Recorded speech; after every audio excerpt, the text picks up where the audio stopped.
Sanborn, who is deaf, wrote poem American Sign Language in the days after October 25 mass Lewiston that left 18 people dead, including 4 deaf men. The New Hampshire poet said that this could not be perfectly translated into English or any other spoken language. Its meaning derives in part from the nuance of the signer's hand movements. Augusta, Maine. Poet Ian Sanborn's latest work depicts the majestic New England wildlife of a bear, a moose and an eagle standing stunned by deadly gunfire. Last week, members of Maine's deaf community said it was equally difficult to fully convey their experiences of the tragedy. They lost 1 in 4 deaf people in the state who was also a certified ASL interpreter. And in a close-knit deaf community where many people were connected, they lost 4 dear friends.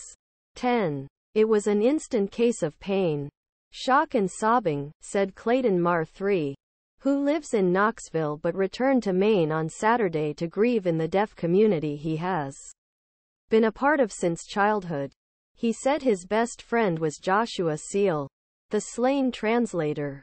Amid their pain, members of Maine's deaf community have experienced a familiar frustration in the days since the ostracism. In hours immediately following, state's deaf population had difficulty accessing basic information about crimes and victims. American Sign Language interpreter Regan Thibodeau attended press conferences offering important updates on the investigation, but at times she remained only partially in camera frame, making her commentary impossible to understand.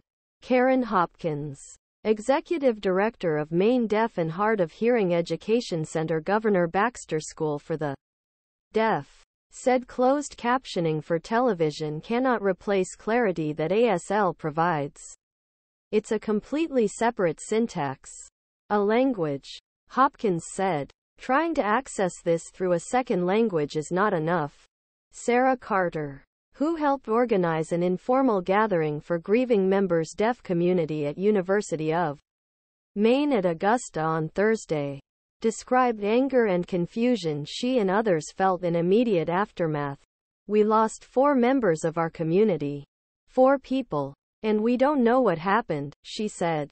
The deaths of Seal, Billy Brackett, Bryan MacFarlane and Vozzella also brought to light deep connections within Maine's deaf community. Ties based on shared language and often ties to the state's nearly 150-year-old school for the deaf.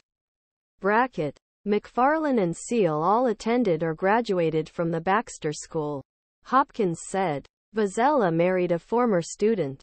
She said, about 70,600 people in Maine are deaf or hard of hearing. According to the U.S. Census, the state's school for the deaf currently serves about 700 deaf and hard of hearing people from birth to age 22, Hopkins said. The school once had many students living on campus, but now priority is given to keeping children with their families. She said. The 4 deaf victims were playing lizards at the Schemengees Bar.